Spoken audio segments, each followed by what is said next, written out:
Okay, Mataji, we're live on YouTube, and we have a few persons with us in Zoom. Yes. I'm sure more will be joining. Hare Krishna, everyone. Today we will cover chapter 11 of Canto 1, a very, very wonderful chapter.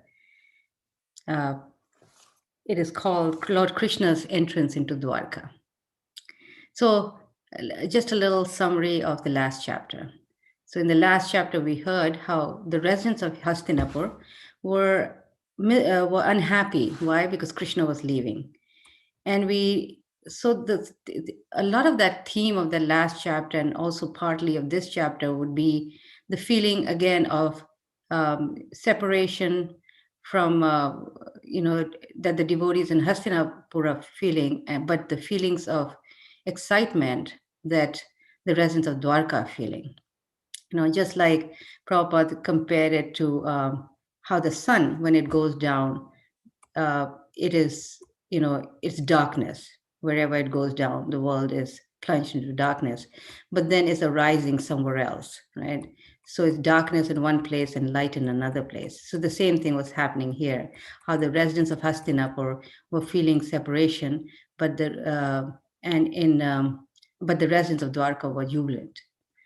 So we heard in the last chapter how when the ladies of Hastinapur, they stood on the roof of the houses and they were gazing at the Lord, and they were just wondering how the Lord, the Supreme Personality of Godhead, who's so great, who existed before anything existed in the mature world, is known as Adi Purusha, how that Supreme Personality of Godhead, who was so powerful and so omnipotent, how he was walking down the streets of Hastinapur. So these were their prayers, where they were just quite amazed. They were remembering the pastimes of the Lord, and they were also projecting the fortune of the queens of Dwarka, because that's where he was going, and they knew that. So they were saying how their fortune, the queens of Dwarka, their fortune was beginning because of their intimate relationship with Krishna. We talked a lot about that in the last chapter, and you can review those, that chapter and those slides to get a good sense of what happened and how to, in the last chapter, and how to connect it to this chapter. That how Dwarka, the queens of Dwarka, were very, very fortunate because of their relationship of intimacy with Krishna, how a devotee's love and advancement can be seen by how much he's close to Krishna. Right? So generally people, they in this material world, they measure what is good and what is bad by what they can gain materially, right? That's how they judge happiness. But real happiness is which brings us closer to Krishna, and it awakens our relationship with Krishna. Right? So sometimes things that are very materially unfortunate in this life, they become a cause of great fortune. And we see that in so many stories, like Dhruva's story. Right? Why? Because our measurement of fortune is the cultivation of Krishna consciousness. So when Krishna was leaving Hastinapur, we heard in the last chapter how Yudhishthir Maharaj engaged 4 divisions of the army to accompany Lord Krishna. Why did he do that? Couple of reasons. Because after the battle was over, there were still enemies around because of the fact that people get in this material world, they get very upset if they have to face defeat and they become your enemies, right? So on one level, externally, he feels Krishna needs protection, right? But of course, we know that Krishna really is the supreme. He himself is the protector of everyone. So why is Yudhishthira Maharaj doing it on another level? It's because of affection, because and Krishna is willing to take that affection. In fact, Krishna was so attracted to the offering of Yudhishthira Maharaj, that he was, that he accepted it, right? And also another reason was that the Pandavas, they got a reason to go with him. So we heard in the last chapter how they went for a certain distance and Krishna had to convince them to go back and look after the welfare of the citizens. Right? In other words, Krishna is very, very attractive. And once one sees him, or hears about him, one cannot stop hearing. What to speak of actually seeing Lord Krishna face to face. And that was another point we discussed in the last chapter. What does it mean to see Krishna face to face? And how much that attraction is so strong that it's hard to let go. Right? So in other words, we saw Krishna's behavior on one side, and the Pandavas, their affection, but how Krishna does everything so perfectly, how he's a perfect leader in every way. And that's another meaning of Bhagavan, how Krishna is a perfect leader of all living entities in every aspect of relationship. And in terms of, we see that in his relationship with different people of different levels, as well as, when he became king of Dwarka. He's just like a perfect leader and a good example. And it's important for Krishna to do that because we learn from those who are above us and who are greater than us. So now when he reaches, Krishna reaches Dwarka, he blows his conch shell. Why? Because this was the Vedic way of letting people know that something auspicious is happening. Right? And as soon as the people of Dwarka, they heard that conch shell, they were feeling so much separation for him, missing him so terribly, and they were actually counting the days that when he would come. Right? So when they saw Krishna was coming, they were just very, very excited. And they left everything. They were thinking, Krishna is coming, Krishna is coming. In fact, they had been waiting for such a long time. In fact, when the Kshetra ended, they thought he would come very soon, right after that. But we heard in some chapters earlier how, in chapter 8, how Uttara, she had some need. She ran to Krishna for protection from the Brahmastra that was attacking his Parikshit in her womb. And then we heard then Bhishma Dev needed him. So he stayed back for Bhishma Dev because he was leaving his body. And then he stayed back for Yudhishthira Maharaj because he begged Krishna to stay back for him. And then for Subhadra, who had lost her only son, Abhimanyu. So they've been waiting a long time. One after another, Krishna has been preoccupied in different things, right? So they have been anticipating a lot. So we have to understand this mood here, where before we begin this chapter, the anticipation, the waiting that these residents have been feeling for Krishna, so that when Krishna actually comes, they are just very, very happy and very excited, right? So basically, the Bhagavatam's message is for us, right? For all of us. So this yearning that these devotees are feeling is something we need to develop. And that happens when we actually hear about Krishna and have association of his devotees. Then that same yearning develops in us. So, so I was thinking that this is a nice, since these two chapters cover so much of all this separation and and the anticipation and how the devotees feel, this can become a nice point for discussion and a whole unit, and you can actually draw in many stories from the Bhagavatam and make it like a real a unit, where you discuss the different devotees and how they are feeling when they are separated from Krishna, and and different levels of devotees, and their reaction. So it becomes a nice thing, and it's okay. It's really nice to go deep like this, because when we hear stories like that, we want to develop our own feelings for Krishna, and so the children grow up just thinking like that, thinking how wonderful Krishna is. Because when we hear from other great souls how wonderful Krishna is and how these great souls are feeling separation from Krishna, we develop our own, attachment to Krishna. So these things we should not hesitate to impart to our children and let them also develop this attraction for Krishna.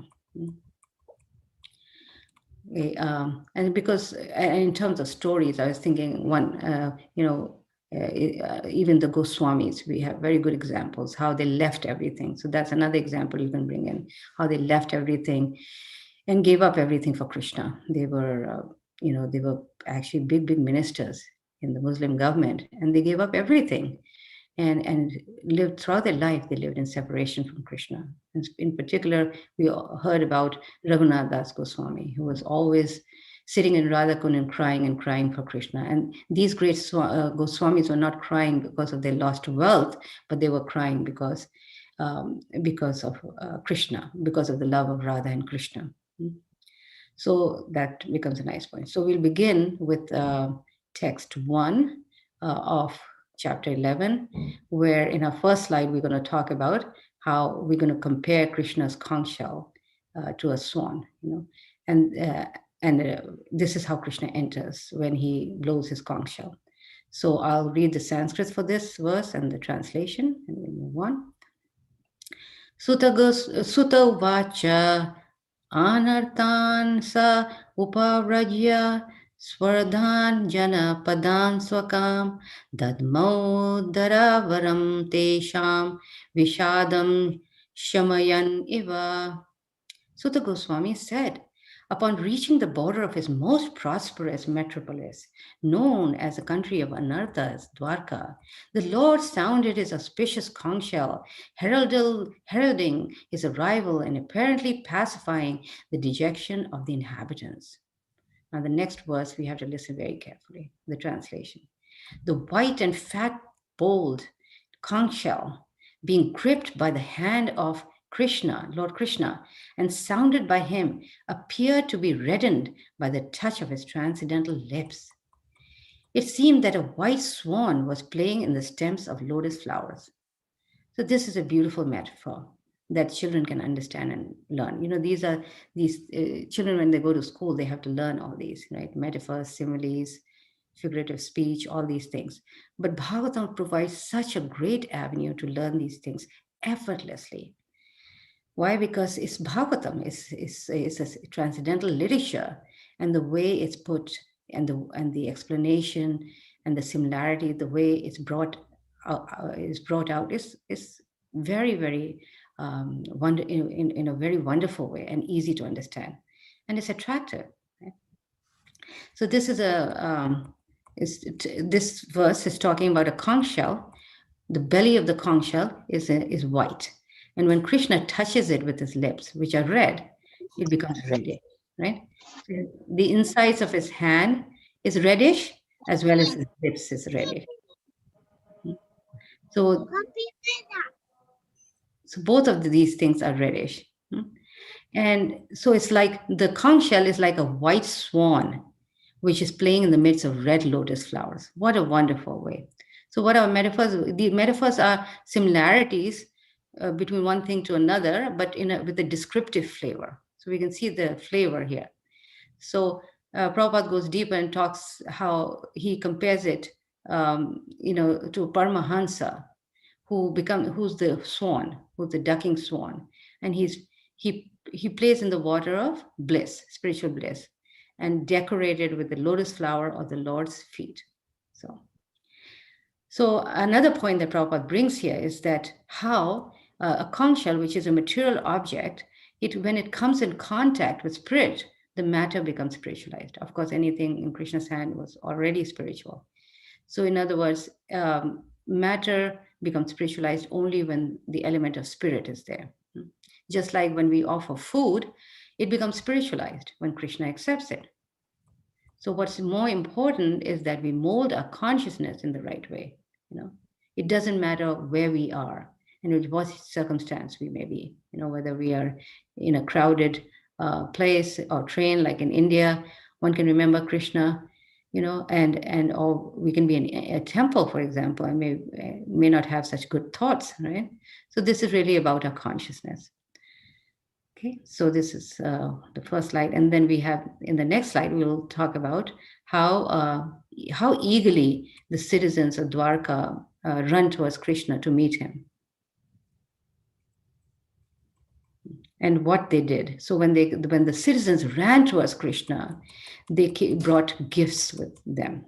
So again, gift giving is a wonderful theme for our children that I don't have a slide, but this is something you can you can expand on, the gift giving part, how devotees, they exchange things out of love, right?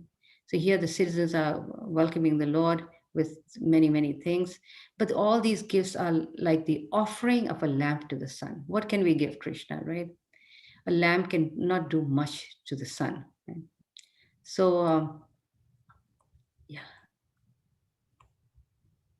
okay, and then Prabhupada compares it to, how when we worship Krishna, then, Krishna doesn't expect, we don't expect anything in return because we need to give it out of love. But when we ask demigods for something, we do expect something, right? So that's why, it's not good to approach the demigods for material benediction, right? So here, how does Krishna accept this? It's like giving of a gift by a child to his father or her father, right? Which is out of love, because the gift actually belongs to the father. But the father is so happy because of the love in that gift, right? So these exchanges between Krishna and his devotees are those of love. And this is what Krishna is really looking for. And this is what the process of bhakti is. It's so personal. It's so personal. And in these chapters, we see that personal nature of these people who are offering their offerings of love to the Lord. It's a very good example of that. And the Lord accepts it. So in our next slide, we're going to talk about the prayers of the citizens of Dwarka. Beautiful, profound prayers. Now, there are 3 points here. One is they're glorifying the Lord, of course, and saying how when we worship the Lord, we attain all success. They are addressing the Lord as their mother, friend, husband, father, how the Lord is everything. How the Lord is everything. So in one way, they are expressing their dependency on Krishna. When we say, Krishna, you're everything, your mother, father, everything, then we're expressing our dependency on Krishna. So they are sharing their own experience of success and praying for his mercy. Then the next point they're bringing out is that once we come to Krishna, the happiness that we experience is unparalleled. So they're talking about the happiness that comes from knowing Krishna. And their verses, many of their verses will, these are many, many prayers. And so many of their verses will talk about how the form, how his darshan, his form is so wonderful and so rare. And they're feeling very fortunate that they are able to see this beautiful form, which brings all good fortune. Why? Because Krishna's beauty is a collection, they say, of all beauty, whether in the material or spiritual worlds. He is the source of beauty. Okay, and then in the last point that they bring out in the verses, in the prayers, is that how when Krishna goes away. I'll read text 9, it's very sweet. O lotus-eyed Lord, whenever you go away to Mathura, Vrindavan, or Hastinapur to meet your friends and relatives, Every moment of your absence seems like millions of years. O infallible one, at that time our eyes become useless as if bereft of sun. So they're giving this example of how, in the absence of the sun, the eyes will become useless, right? So even if you have perfect eyes, but if there's no sun, if it's dark, we can't see. So, in other words, the eyes are not useless, right? The eyes are useful, but the potency to see Krishna is gone. So so the soul, in other words, is powerful, but its real quality is manifested when we engage that soul in devotional service. Okay. So here the residents of Dwarka are saying that Krishna, your glances are full of affection and full of love, as well as your loving smiles, and they are missing that. When he went away, they're saying they're missing that. And now they are so fortunate to see his beautiful form. So you see how even in when they see Krishna in their union, they're feeling that separation. How could we have not seen Krishna when he was gone? So even in union, they're feeling separation. So this is this unique, inconceivable nature of pure devotees' love for Krishna. Uh, so, um, so of course, all of us are craving, as conditioned souls. We are also craving for that beautiful form. We're craving for that Krishna's form and personality, right? Okay. So then, in Okay, then we'll go to the next slide, which is what made the Dwarka Vasis eligible to see Krishna. Now, this is just a deeper point that I brought out here, which becomes a nice food for thought. That what is it that makes these great devotees eligible to see Krishna face to face? And it is the answer to that is the unalloyed love of these devotees. Now, here we are talking about the queens, right? They had unalloyed, and then we can explain what unalloyed means. It means without any trace of any material desire. It's just for Krishna. And we can think of many examples like that.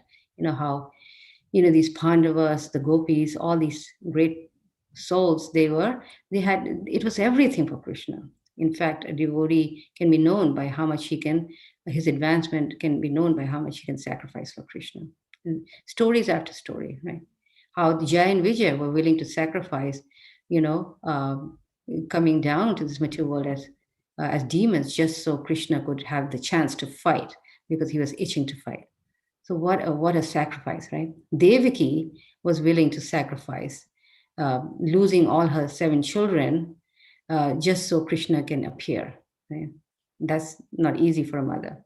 So in this way, we can understand that you can give examples, and we can understand how the fortune of these great devotees is their unalloyed love for Krishna, and how we can try to cultivate this kind of quality. Why? Because Krishna, that he's not impressed with any other thing. He's merely impressed. Now, one point that becomes a very interesting point for discussion is that, many times I would also wonder when I started entering this, devotional service, then I would wonder that why would Krishna want, why would he want all of our love? Why is he, like they say, is he a jealous God? Why? So the reason why Krishna is demanding absolute surrender is because we are neophytes, and we don't know how much we are. We don't know how much we are suffering in this material world. Now, the example could be how when a child, Prabhupada gives this example in many places, how a child of a very rich home is left home, and the father is a billionaire, right? And the father is saying, "Child, please come home." And the father is feeling pain, and he wants the child to come back. It's out of his great concern, just like it's a great concern and care that Krishna is feeling for us. But the child is not willing to come back, right? So the child doesn't know what's good for him, but the father knows. So in this way, Krishna knows what's good for us. He knows that if you do, a karma yoga or jnana yoga like that, or karma, I mean, or mystic yoga or gyan, then we will be unhappy. Right? If we, in other words, if you if we try to enjoy fruitive results, right, we will be unhappy. But he knows that if we do unalloyed bhakti, then we will be happy. So, in this way, Krishna's demand for our unalloyed love is very justified. And that's why, towards the end of Bhagavad Gita, he says, Sarva Dharman Parityajaya, give up all varieties of religion and just surrender to me. So that point is justified. So that's another side point that you can, you can discuss with with the older children, and it's also a food for thought for us as well. So this is what we learn from these prayers, the main points. So in our next slide, we're going to talk about how Krishna, he enters the city of Dwarka. And this is a beautiful set of verses describing Dwarka. Right? How first point about Dwarka is how it's so well protected. And we see that theme in the Bhagavatam, how kings after kings, all these great Raj Rishis, the first thing, their duty was to first of all give protection to the citizens. Right? Without protection, how can the citizens even practice Krishna consciousness? And Dwarka in that case was fully well protected by all the relatives of Krishna, who were as strong as Krishna. And then the beauty of Dwarka is described. And Prabhupada points out how it's so unlike today's cities, how big politicians, they live in beautiful bungalows, but then the majority of the people live in very ordinary surroundings. Right? So these verses are describing the beauty of Dwarkapuri, how it was full with orchards, flower garlands, hermitages, parks, reservoirs of water, and which had lotus flowers. Then how the households were always had this welcoming nature, the welcoming signs with beautiful arches along on their doors, and how the roads were also had arches and gateways and festive signs like alongside, such as plantain trees and mango leaves. These are all items of auspiciousness. Right? There were flags and garlands and painted signs. And then, of course, the highways were beautiful, were very cleansed very nicely, and they were all moistened with scented water. And in this way, they were welcoming the Lord with fruits and flowers and all these unbroken seeds. So we see the city, how it was decorated with plants, natural plants, and how the people would live in these beautiful palaces. And we will hear about the beautiful palaces of the queens. So in our next slide, we'll talk about it's about the Vedic way of receiving guests is not dull. That is because it's such a festive occasion, how Krishna is received. And this used to be the way where people would greet any great soul, and how it brings auspiciousness, and how it was a combination of respect and caring, really. So when they heard, these Dwarkavasis, they heard that Krishna was coming, they actually abandoned all their, whatever they were doing, resting, sitting, dining, they just ran. Right? And there were, of course, beautiful sounds, conch shells and bugles and all these things. So I'll read a small section of a purport of Srila Prabhupada so we get a good idea. The Vedic way of how to do the Vedic way of receiving a great personality, right? The Vedic way of receiving a great personality creates an atmosphere of respect, which is saturated with affection and veneration for the person received. The auspicious atmosphere of such a reception depends on the paraphernalia described above, including conch shells, flowers, incense, decorated elephants, and the qualified brahmanas reciting verses from the Vedic literatures. Such a program of reception is full of sincerity on the part of both the receiver and the received. So this is describing, from 16 to 20, is describing the eagerness of the family members to receive Krishna. And yeah, that's pretty much what's described in these verses. And then in the next slide, from text 25 to 30, Krishna's beauty is highlighted. Yeah, so I'll read one verse. The Lord's chest is the abode of the goddess of fortune. His moon-like face is a drinking vessel for eyes which hanker after all that is beautiful. His arms are the resting places for the administrative demigods, and his lotus feet are the refuge of pure devotees who never talk or sing of any subject except his lordship. So, Krishna's chest is the abode of Sri Lakshmi, and it's described how his face is a drinking vessel for one who wants to see his beauty. And his arms are the abode of all demigods, and his lotus feet are the shelter of all devotees. So, very nicely, his beauty is described here, and how these chaste ladies were observing him from the rooftops, and there was a wonderful celebration. However, it's also mentioned in these verses how the residents of Dwarka were not satisfied with that version. And that's a very interesting point. How when one sees Krishna, one is not satisfied because Krishna is limitless. His beauty is limitless. Right? He's the abode of all opulences.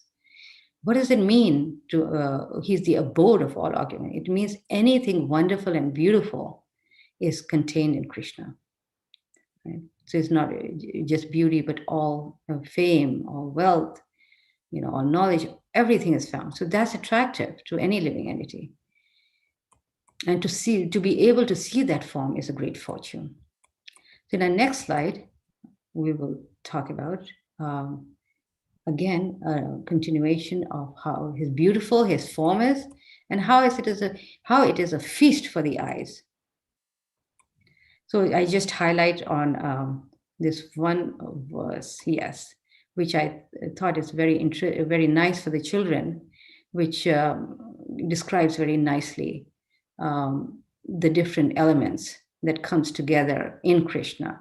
How in Krishna everything inconceivable becomes conceivable. In other words, it loses its contradictions. There are no contradictions in Krishna, but we see contradictions in material life. Right? If I'm inside, I'm not outside. If it's hot, is not cold, like that. So text 27, this is just focused on one verse, text 27. As the Lord passed along the public road of Dwarka, his head was protected from the sunshine by a white umbrella. White feathered fans moved in semicircles, and showers of flowers fell upon the road. His yellow garments and garlands of flowers made it appear as if a dark cloud was surrounded simultaneously by sun, moon, lightning, and rainbows. So it's describing how when Krishna is walking down the path, then somebody is holding a white umbrella. Somebody is doing chamar. Some other devotees are showering nice flowers on him. And he's wearing yellow clothes, a nice forest garland. So total, there's 6 things here. So the body of Krishna is compared to a dark cloud. We know that, right? The umbrella is compared to the sun, and chamaras to the moon. The shower of flowers are compared to the stars. His yellow garments are compared to the rainbow. And so the point here is that how can all these things exist simultaneously? Namely, the moon, the sun, lightning, and rainbow. But it can exist only in the presence of the Lord because he's omnipotent. So all are coming together, which is possible only in Krishna's case. It's very interesting, it's very thought-provoking, and it also a beautiful description. So then another point that can be highlighted in this section is the text how 28, 29, and 30, where when Krishna enters his house, then he was embraced by the mothers present, right? And how he dealt with each relative in a different way, right? To his mothers, of course, he paid his obeisances. And his chief mother was Devaki, his own natural mother, right? And how they were embracing him and they put him on their laps, right? So, and due to pure affection, milk sprang from their breasts. So a couple of points here is that how, in talking about Krishna had so many mothers, in other words, it's described how Krishna Vasudev had 18 wives, and all of them were like his mothers. In the Vedic culture, the Kshatriya kings would marry many wives, and all of them became mothers to the children. It was, there was the concept of this these mothers being loving mothers to the children, even though they were not their natural mother, was very, very uh, pertinent. It was very, very strong. So then over here, the point that we can discuss with the children are the 7 mothers in the Vedic culture. So it becomes a side point, but it's something that we can discuss and note. It's 7 mothers in the Vedic culture. It's the cow, the guru, one's own mother, the Brahmana's wife, Mother Earth, and nurse. Right? So all these points are something we can highlight. And then another wonderful point that I thought was very nice, that these were Krishna at this time when he went to Dwarka, he was 100 years old, and these mothers must be at least 150 years old or something, and yet milk was coming from their breasts.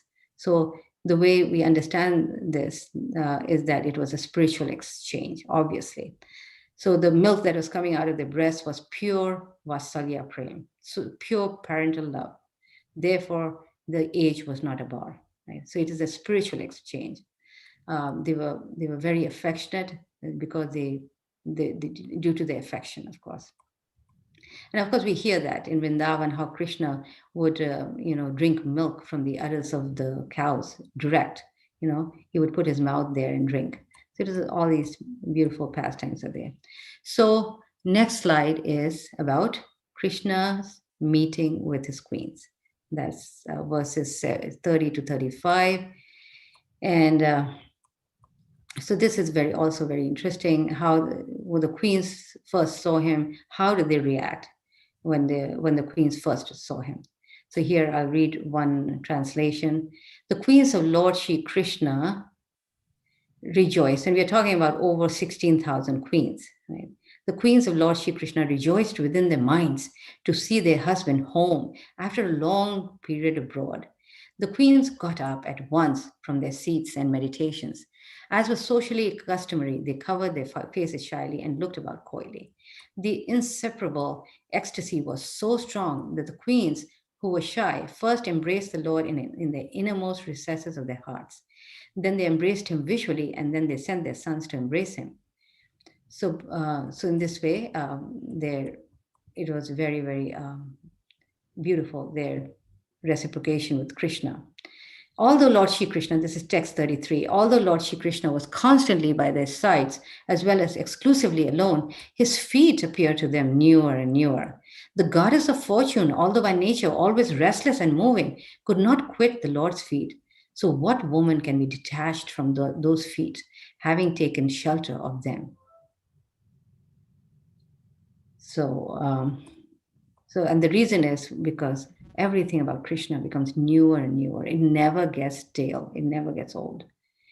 So now one interesting side point is how Krishna expanded himself, into so many forms just to be with the queens, to be so. But these queens, we have to understand, they are actually the potency of Krishna himself. These are the potencies of Krishna, and how these Narad Muni observed. Narad Muni got that the great fortune that he saw how Krishna would come out of these palaces from each of the queens, house, and he would come out, and all these forms would merge into one, and that Krishna would go to the assembly house, to do his kingly duties.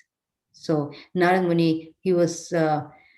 He was not bewildered by so many ways Krishna expanded himself, how many forms of Krishna he expanded himself into it. But what surprised him is how Krishna was managing the whole show in such a beautiful way. Right?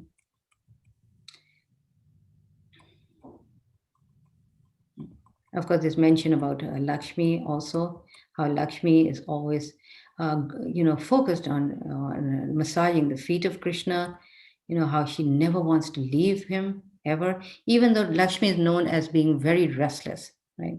She's very restless and she's got a huge following, but yet she remains fixed in service to Krishna, to Narayan.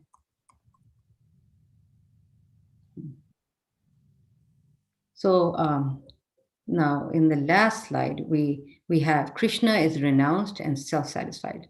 So the point here is that is discussed is that how even though the queens had such amazing qualities and they were so attractive, so qualified in every way, they could not agitate the senses of Krishna because he's Atmaram, he's self-satisfied.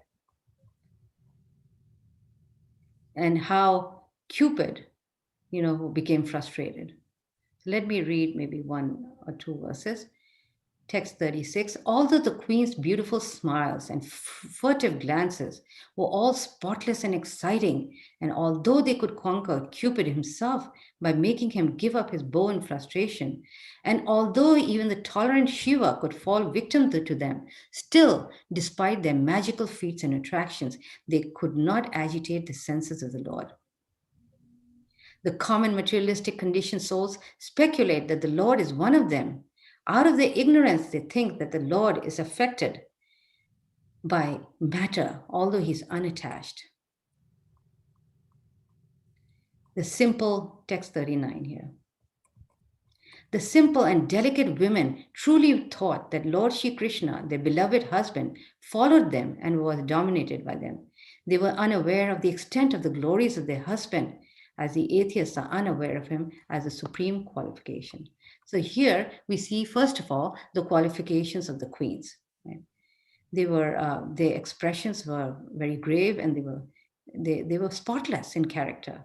They were very beautiful, and they had they had a lot of feminine attributes that were very, very attractive, that would be attractive to even Lord Shiva, and he would also get agitated if his senses may get agitated, but not Krishna's senses. And what about Cupid that's being mentioned here? Is that Cupid, what is the function of Cupid? Whenever there's a contact between male and female, it is due to Cupid's bow, which he throws. So he influences these kind of romantic desires in conditioned souls, right? But when he came to Dwarka, he saw that Krishna and his queens were already attracted to each other. So he became frustrated and he gave up his bow, which means that the attraction between the queens and Krishna is not mundane, is not influenced by material lust. It is spiritual love. It is not inspired by material Cupid. So in other words, Cupid had no role to play in Krishna's Leela. And in fact, it is said that Krishna himself is like millions of Cupids put together. And although these queens had such feminine attributes, instead of Cupid influencing Krishna, he himself got affected. So the point that we get here, of course, that the relationship between the queens and Krishna is totally transcendental, and how Krishna is self-satisfied, self-sufficient, and how these are his own potencies, so we can't fault him for anything. So yeah. So in other words, if Krishna were to enjoy with his own expansions and potencies, we can't consider him fallen, or the relationship, we can't consider it material, right? And of course, one example that's being mentioned here by Prabhupada is about Narayan Rishi, how Krishna's incarnation as Narayan Rishi, how they did austerities in Badrika ashram for a long time, and Indradev got very envious, and he sent many beautiful apsaras to divert them, to distract them, so they could not continue their austerities. And you probably have heard the story of how he failed, because Krishna himself, he manifested many, many beautiful apsaras, and the chief of them was Urvashi, by the way. And Urvashi was picked by Indradev. Krishna allowed Indradev to take Urvashi back to the heavenly planets. And as we know, she becomes the main dancer in Krishna's assembly. And so nobody can defeat Krishna, and how Krishna's devotees are also the same, how they are also not affected by lust. And very nice, wonderful example, Haridas Thakur, how he was not affected by the attraction of the prostitute, who came to disturb him and to induce him to fall down. So we have many such examples in the Shastra. It's said about Arjuna when he went to the heavenly planets, how Urvashi wanted to marry him, and she approached him, and he saw him as his mother, and was able to resist that because Indradev was actually his father. So in this way, we have good examples even among devotees. So if devotees can can avoid this kind of attraction, mundane lust, then what to speak of Krishna, right? Um, Krishna is omnipotent and wonderful. So what about the fact that how we hear in the Shastras how Krishna is enjoying with all the gopis and in Vrindavan? Is he not really enjoying then? With the gopis in Ras Leela and water pastimes, or so no, he's definitely enjoying with them. It's just a spiritual enjoyment which has a devotional mood to it, and it's not in the mundane attitude, right? So in this way, he remains an Atmaram. Okay. So I think, this is where we end this chapter, and we'll now give it over to Sri Radhika Mataji to explain the wonderful activities in the book, in the Srimad Bhagavatam guidebook. Hi, Krishna. Just a few seconds to start my screen share.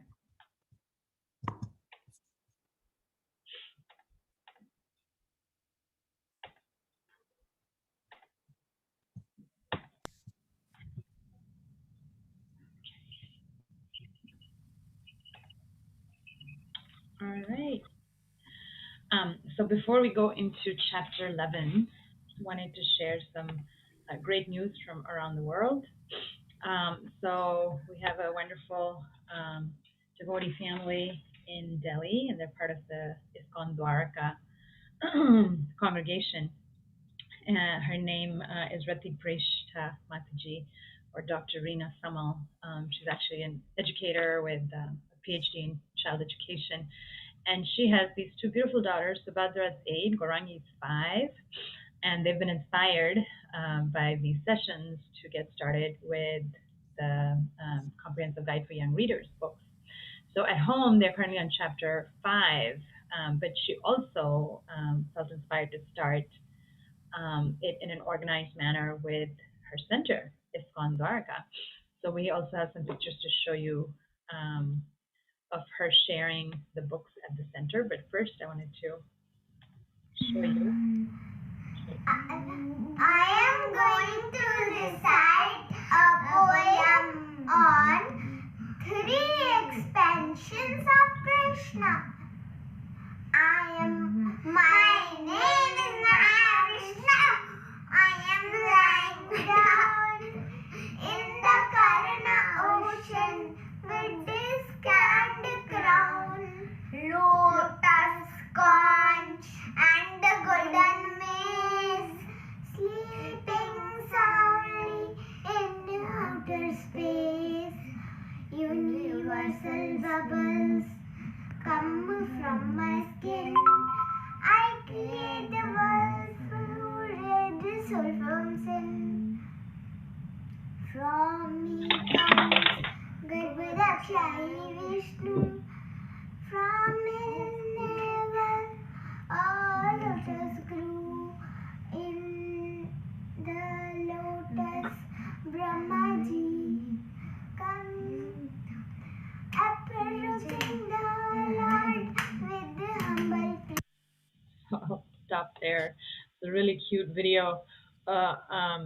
And it's really interesting to see the personalities of his two daughters doing this so cutely. And also in chapter 5, there is an activity about writing an appreciation letter. And so Subhadra wrote this letter to Srila Prabhupada. Dear Prabhupada, you inspired me by so many things you've done. These are the things you have done. Never afraid, faith in God. And then I have a little difficult time interpreting this. Do bhakti.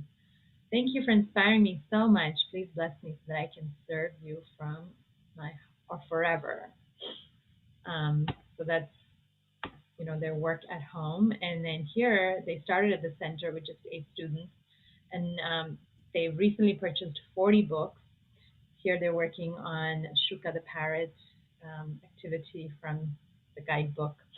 And they're expecting a whole lot more students to sign up, and they're going to be buying a whole lot more books. So thank you for sharing this with us, Lati Preshta Mataji, and others. Please share.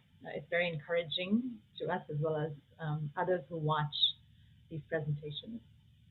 So let's move on to chapter 11. As usual, the chapter begins with a beautiful story summary. Lord Krishna's chariot pulled up outside his kingdom of Dwarka. As he looked into the city, he brought out his big, white, round conch shell and held it to its soft red lips.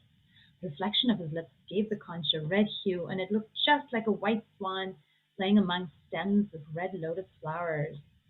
Oh, the sound resonated throughout the city. So very beautifully done, and a nice coloring page for the children to color Krishna. Key messages grouped by themes and an encouragement to memorize these and discuss and apply them in one's life. This is a nice, organized, systematic way for especially older readers like myself, adults, to understand the flow of the chapter. Understanding the story, some multiple choice and some essay questions. What did Lord Krishna blow before he entered his city of Dwarka? A trumpet, a bugle, a conch shell? And then, do you remember how the people of Dwarka decorated the city? So a nice opportunity to practice English language arts skills and higher thinking questions that can be done orally or in a written form. So Mataji was mentioning about the 7 mothers, and it's described in text 28. So naming the 7 mothers, and perhaps for an older child adding on to this, why are each of these addressed as a mother or considered a mother in Vedic culture? Here related to verse 10, Srila Prabhupada explains, Lord Krishna's attraction is so powerful that once being attracted by him, one cannot tolerate separation from him. Why is it that even though the Lord is described as the all-attractive one, some people are not attracted to him and are more interested in material life? So some very thoughtful questions for the child to consider the points of philosophy given in the chapter. Lots of analogies in this chapter, and here's one about making a rainbow. So in verse 27, there is a mention of rainbow, and here there's an instruction to take a glass of water and a sheet of paper to a part of a room with sunlight near a window, and then hold a glass of water above the paper and watch as the sunlight refracts and forms a rainbow of colors on your sheet, and then holding it at different angles. So teaching science through the Bhagavatam. And then we launched into, after doing this activity, a whole study of rainbows. So we had lots of books from the library, and we learned about light and wavelengths, and just launched from here, took a detour into exploring rainbows in more detail. And then prompt questions that are very nice. Why do rainbows form? Why is Krishna always wearing yellow? And what is happening, scientifically in this experiment? Flag designs and research. So designs and flags that were used to decorate the city of Dwarka is described that the flags had Hanuman or Garuda on them. So here's a picture of Hanuman for you to color and put on your flag. And then follow this up with perhaps a geography lesson. What flags of different countries look like? Go to your local library to look at books with pictures of flags, or do your research online. So again, very nice tie-in into social studies, learning about the flags of different countries. And here's a completed or colored picture from a student. Paper mache water pot. So this is a nice craft activity where the child will need a balloon, lots of newspaper, water paper glue, or make your own from flour and water, maida, flat trays, paints, brushes, and scissors. And how is this related? It's related to text 15 because in each and every door of the residential houses in Dwarka, auspicious things like curd and broken fruits, sugar cane, full water pots with articles of worship were displayed. So we're going to make a water pot using paper. And we blow up the balloon and we place the water paper glue in a flat tray and so on, let it dry, and finally um, water pot is ready. But there's a note at the end: make sure water is not put in the pot because it's made out of paper. Rangoli designs, very beautiful activity.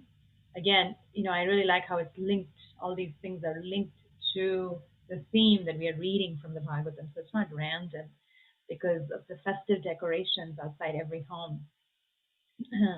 That's why we're going into Rangoli designs. So make your own Rangoli design outside your home, designing an outline using chalk, or there's a resource given, and it's a basic Rangoli pattern that can be copied. And then color in using chalk or flower petals or rice or flour or colored sand. Very nice artistic activity. Map or model of Dwarka. The learning objectives are developed transformational geometry skills, so teaching geometry through the Bhagavatam, learn basic mapping and geography skills for social studies, including the use of grid coordinates and map skills and scale. So a large cardboard box, card printouts of the flat pattern that's given in resource 4 right here. But let's go back to the activity. So creating a 3D model of Dwarka Dham. And, really the limit, there's no limit to how detailed this can be. A simple template has been given, but children can add much more to it. What we did is, there's a really nice website called teacherspayteachers.com, and it's a website where teachers that develop materials for their school, for their classes, they just put it up for sale. So and they're usually like $2-3. So I downloaded this 3D buildings, geometry figures, so all kinds of templates on paper that you cut and then you fold, and it makes 3D models. And then we would add domes to it, or we would add a spire to make it look Vedic. But that's another way to add on to this project, is to cut out all these shapes, 3D shapes, and make a model of Dwarka. So this is resource 3 that's related to this activity. Resource 3 helps you plan what you would like to include and how to make it, or what props to use to represent different things in Dwarka. So I would like to make trees. And how would I like to make them? With broccoli florets, a cone shape made from this shape with the edges overlapping. So we would have to just copy this kind of shape or a circle and then cut it out. Perhaps I'd like to make houses out of matchboxes, and custom-made houses a custom-made house is given in pattern 4. Palaces, and how would I make them? Rivers, maybe tissue paper with glitter sprinkled on, or Play-Doh, or ribbon, mountains. So this is a planning sheet and a template. And this template works really nice. We've cut it out and we've put it together, and it really makes a nice top of a home for Dwarka. Writing activities to bring out the writer in you. Designing a tourist brochure. So the idea is that children present knowledge of Dwarka using visual and verbal language, and identify and use describing words in their writing about Dwarka Dham. So once they've done the research to make their 3D model, then they really know what Dwarka Dham looks like, and and then it's easier for them to design their tourist brochure. And it's nice if they, I hardly have seen any brochures printed lately. I think we're just moving away from that kind of stuff, but it's more electronic. So tourism websites will have information about tourism in a particular place. We were recently researching about Mexico.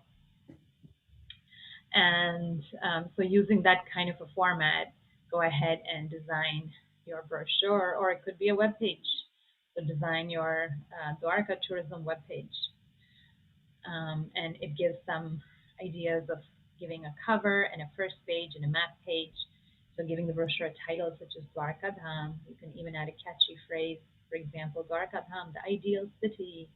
And then the first page in the trifold would be a list of adjectives that best describe Dwarka. So you really want to use some catchy words to attract people to Dwarka, and then open the brochure to its full spread, and then draw a map of the city. So very nice map skills, and through this, teaching them about a compass rose and cardinal and ordinal directions.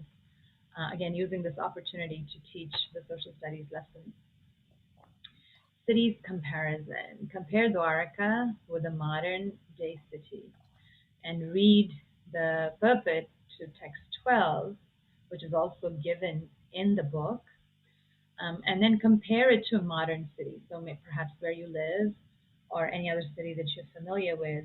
And there are some pointers given to put a check on the sentences that are true. So in Dwarka, the areas where people live are surrounded by flower gardens, fruit orchards, and water, or with the factories, mills, and slaughterhouses.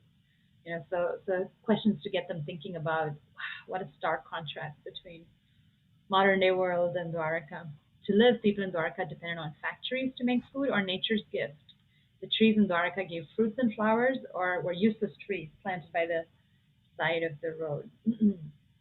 People in Dwarka used their human form to make more money or serve Krishna. So think of all these differences, and then go ahead and write a paragraph or more comparing these cities. So Mataji talked about similes, and there's a nice exercise, and I completed one from my son's book. Similes compare two things using the words like and as, and then choosing the right word to complete these similes. A word jumbled, and this is creating one. So I had students in Sunday school create word jumbles and then give them to each other in class, and then they had to solve it. So picking out keywords from the story summary, and then jumbling them up by changing the order of the letters within the word. So here's an example. This is really palaces. And so like that, selecting Krishna or Dwarka or city or fruit or decoration, and jumbling up those words, and then coming to Sunday school the next week and sharing it with a partner to solve. Keywords to learn vocabulary, and perhaps to also use them in a sentence of one's own in oral or written form. A nice word search just makes the chapter so much fun, to have all these kids' activities. And a poem, Krishna is coming. Krishna is coming, Lord Krishna is coming. Prepare the way, Lord Krishna is coming today. Krishna is coming, Lord Krishna is coming. Prepare our hearts so that he will stay.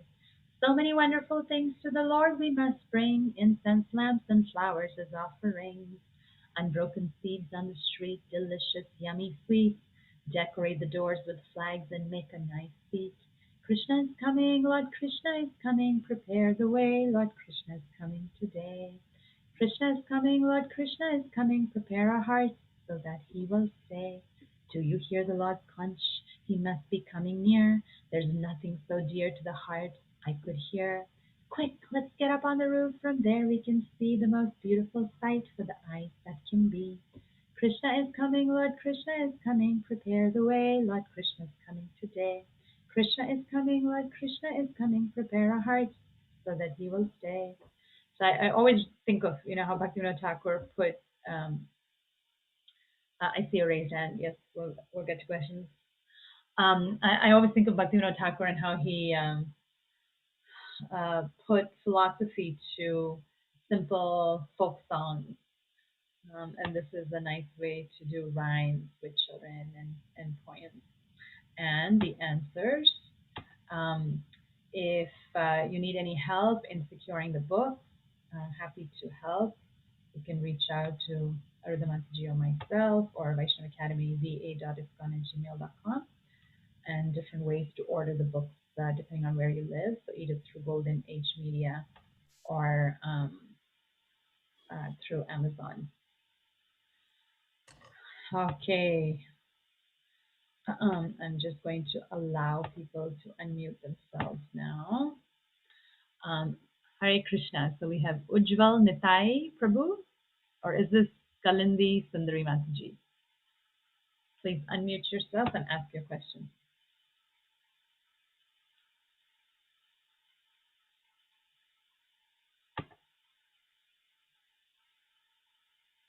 Haribolo, Ujjwala Nitai. Okay, well, they're figuring it out. Anybody else have any questions? Shamarupini Mataji from Iowa. What I do? Shamarupini Mataji, you want to go ahead? Hare Krishna Mataji. Thank you for the wonderful presentation and wonderful class. I just had a question, like in verse 19, where we see that, the prostitutes are also coming to see the Lord. So I just had one question, I read the purport, but the thing I'm not able to understand is like, if you're doing devotional service, you might be anything in your, whatever activity you might be doing that not might be favorable. But once when you're into devotional service, you try to forego all those activities and that occupation, and you try to rise above, right? So how is that, you can still be a devotee and still you're continuing that profession? Maybe I'm not understanding correctly, but if you could please explain. Well, the way it's just like the occupation is not very nice, so it's just like what Christ said: hate the sin but not the sinner. So Bhagavatam takes that perspective, is that there was a role of these prostitutes. First of all, I'm sure you've read that, right? In the pulpit, there was a role because it was a way of protecting society from total degradation. There were these prostitutes where people who had lusty desires, they could go and they could be relegated to that, to visiting such houses, right? So there was a role that they had to play. However, we in the Bhagavatam, we also see an example of a very wonderful, Pingala, who was actually a prostitute in the 11th canto. She was a prostitute by profession, and she became such a great devotee of the Lord after she went through some very intense internal realization, And then we have the story. Oh, there was one other story I just forgot a minute ago. So that's Biva Mangal Thakur, his attachment to a prostitute who became his guru. So in other words, this is Krishna consciousness is very internal. Like some people, they are forced into this profession, but it's not like they are not devotees. They can be very wonderful devotees. Like I mentioned in the class, how it's the consciousness. We can be in the worst of places. We can be sitting in a temple and have horrible, lusty desires, So what I'm saying is that, yes, it's not a good profession, It's not like Bhagavatam is encouraging that profession. But the fact is that it's the matter of consciousness and how somebody who's forced to be in that situation due to circumstances can also be a great devotee. That's the whole point, There was this one story where I heard, I can't remember which class I was hearing from, but how there was this lawyer who was a criminal lawyer who investigated criminal affairs, and he became a devotee, and then he left criminal law and he went to civil law, to solving civil cases rather than criminal cases. And I think it was a class by Radhanath Swami, and he was describing how he was giving his experience of how he once dealt with a prostitute, and he was going to give her the hardest sentence because she had abandoned her children or something, or something. I can't remember the whole thing, but then she was giving her story of how she had no recourse. In order to maintain her children, she had to go that route, and then in the process she got caught with something. I don't know what it was. So in other words, and then after that experience, he gave up criminal law because he said that, how he felt that how we don't really know who these people are and their situation, you know. So that's one point, is that we have to develop a more bigger vision of, the soul, how the soul can be attracted to Krishna no matter what the circumstances are. And and in the Vedic culture, especially, these prostitutes were given decent respect because they were, like in the story of Pingala, we see how this Prabhupada keeps on mentioning how, emphasizing that point, that she was not a prostitute of today's era. Today's era, the prostitutes are really, really, degraded and fallen because they are kind of waiting in the public streets and things like that. But this Pingala was a woman of great stature. So these women were in the Vedic culture were very respected, and the society knew what their role was, why they were there, and so that's why we see in the story of Mangal Thakur, she was the one who actually directed him the right way. But it's not to be compared with today's prostitutes, because unfortunately also is due to society's, system of, leaving these young girls, abandoning them, So anyway, so there's many reasons why, they are not to be seen, that they can be in their profession, but also we cannot rule out the fact that they can be devotees, and how Bhagavatam gives a chance to everybody and anybody, Thank you, Mataji. Thank you so much. All right, we have Archana Mataji from Arizona next, our very, very regular participant. Hare Krishna, Mataji. I have a question regarding the virtue of shyness. So Prabhupada mentions in a lot of situations like where shyness is a very nice quality. I mean, it's a very important quality to possess for a girl or a female. But these days we don't see it as much as we would like to see it. So how do we discuss such topics with girl students, and what is the reaction like, when you say that, like, how do they respond to it? So I'm just curious about that. Yeah, the way Bhagavatam explains it, the way the Vedic culture was designed, is that by showing the attitude of shyness, the quality of shyness, the women protected themselves from unscrupulous men, because it was a natural way of not, encouraging unscrupulous men to take advantage of them. Because if it's natural that if we are not shy enough, then and we openly approach men due to lack of shyness, or we are not covering ourselves properly, then it will naturally attract people of low character. You see, so that's why this quality is very much highlighted for women, for our own good.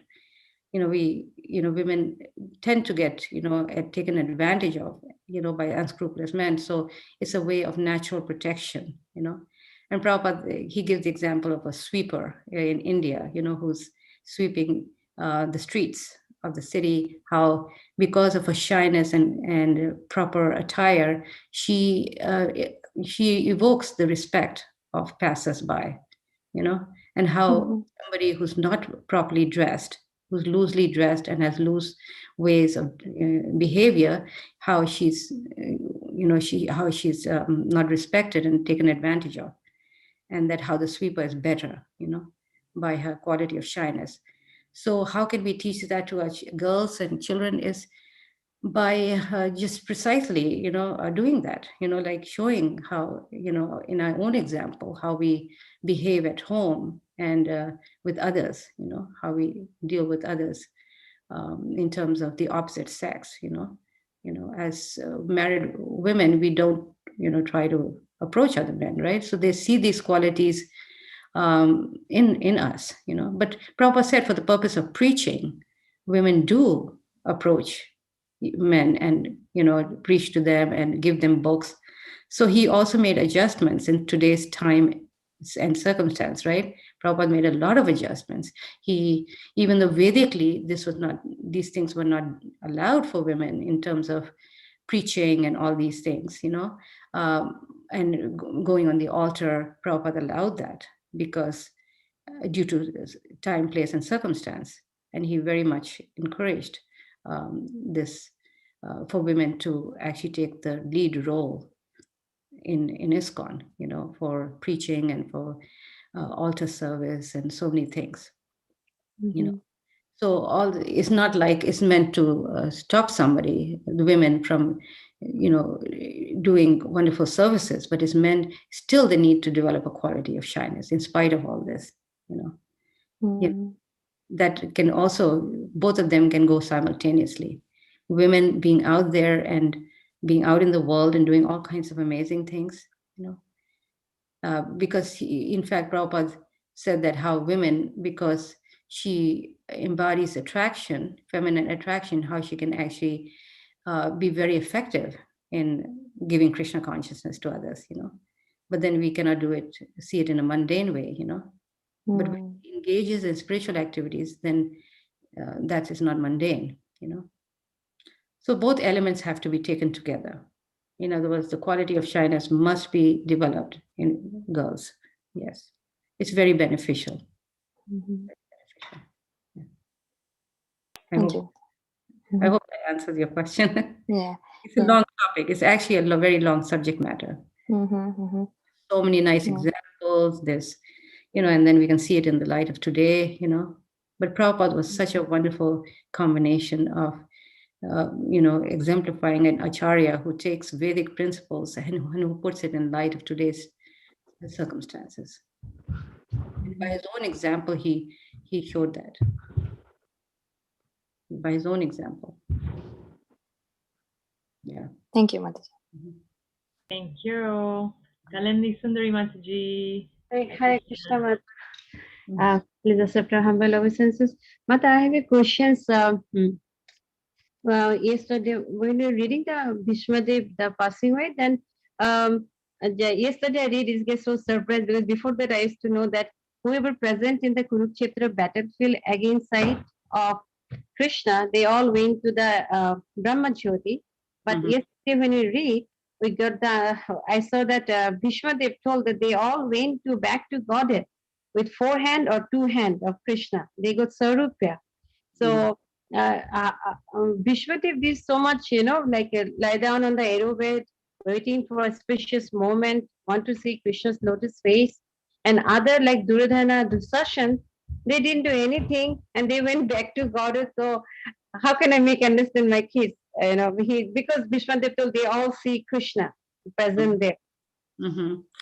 Yeah, the destination of both of these people are not, exactly the same. In other words, but at the same time, I mean, Bhishma Dev was a very high grade devotee where he had a special virya rasa with Krishna. And we see that in his passing away. But we have to see the all-encompassing mercy of the Lord. Now, it says in the Bhagavatam how Shishupal, how Jay and Vijay took 3 forms as demons, right? 3 births as demons. How Hiranyakashipu and Kansa, they actually didn't go to the spiritual world, but they got Brahmajyoti as their destination. Why? Because they were they did not accept the personal form of the Lord as the Supreme Lord, because even when Nrsingadev was in front of Hiranyakashipu, he says, who is this? Is this your God? Or is he a beast, or this beast is your God? In other words, he refused to accept Krishna's form as, even till the last minute, he refused to accept the form of Krishna as the Supreme Lord. Okay, so in a way, he was an impersonalist, right? But in the sense of Shishupal, he was blaspheming Krishna, right? All his life he's blaspheming Krishna and calling him all kinds of names. But he accepted Krishna's form, so he got a better. Of course, ultimately they were all Jay and Vijay, but it's mentioned in this. The technicality of it is that how when we deny Krishna's form, then that destination is considered, it will be a lower destination, like it will be Brahmajyoti. But anybody who accepts Krishna's form, even though it's unfavorable, he still gets a higher destination. So that's one point, is that sometimes we see this confusion in Bhagavatam, where it's saying one thing and then it's saying another thing, so it does say that these soldiers did look at Krishna, and those who probably accepted the form of Krishna as a supreme Lord, they got a better destination than the others.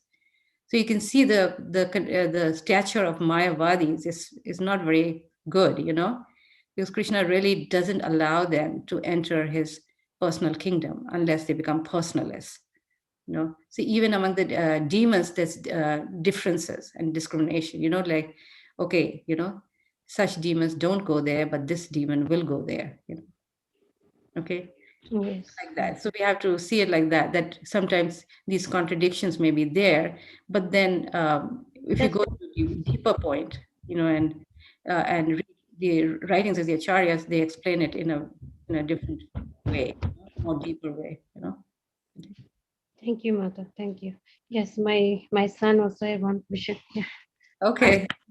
Yeah, sit there and please accept my humble. Please accept my humble obeisances, all glories to Srila Prabhupada. So I have a question that when Vishwamitra came to the forest and he and Just tell Bishma Bish- living Vasishtha Muni. like when Bhishmadev was leaving, Vasishtha Muni also was there. Mhm. So Vasishtha Muni one time the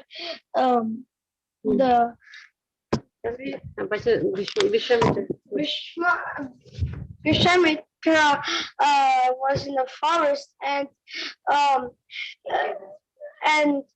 he was hungry, so he came to one village, and that was Vasishtha Muni's village, and then he came but he came mostly because he was thinking that, oh, he's so poor, what he can feed us. And then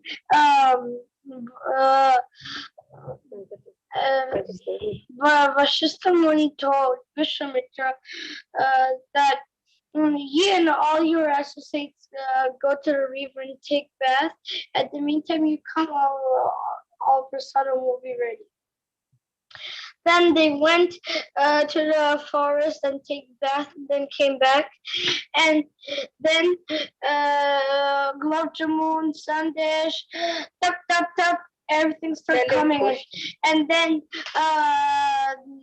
everybody starts pulling the balls.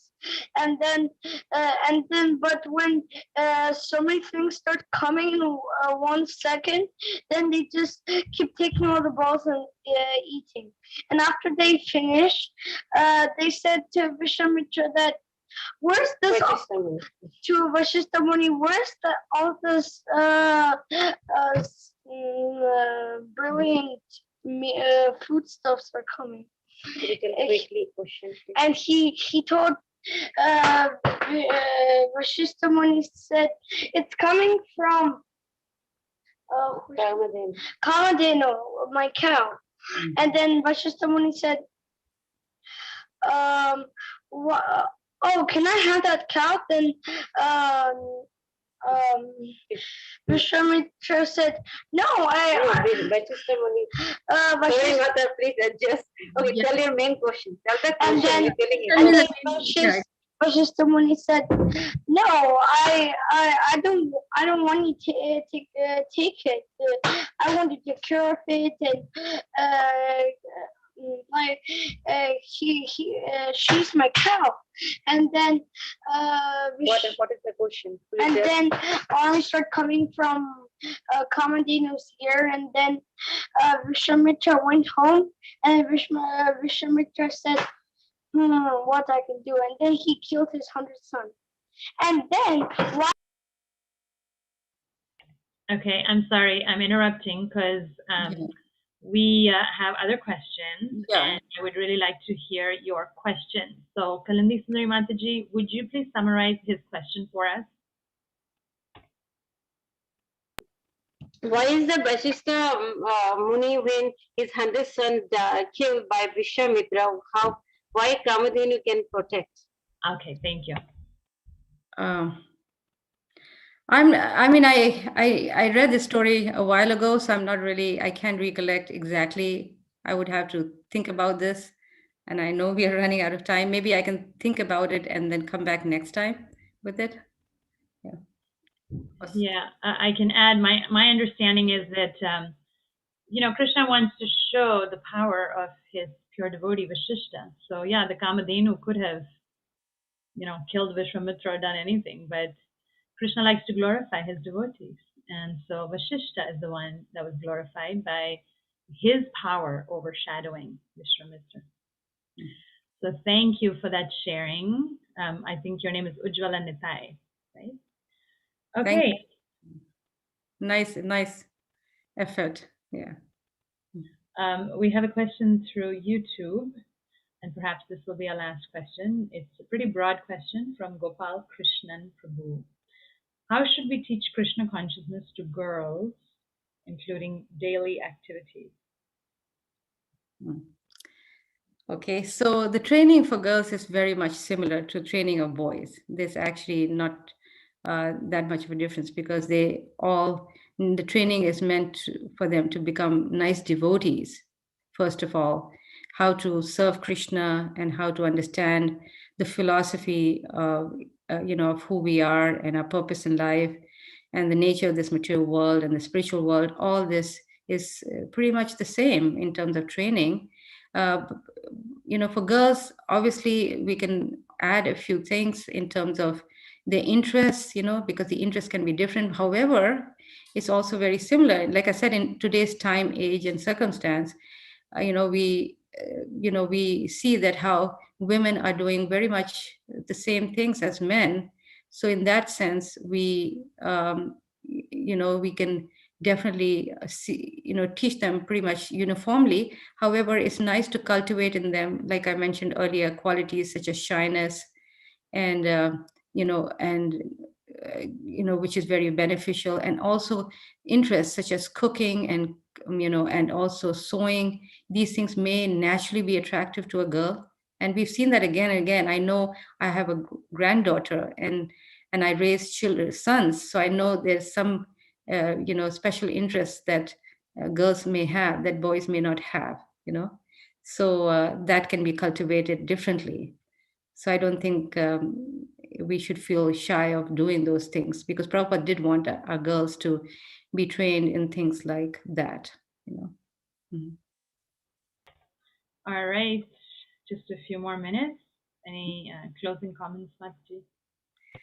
No, very much. I thank all of you for being such careful listeners, and we'll go on to our next chapter, chapter 12. Thank you very much.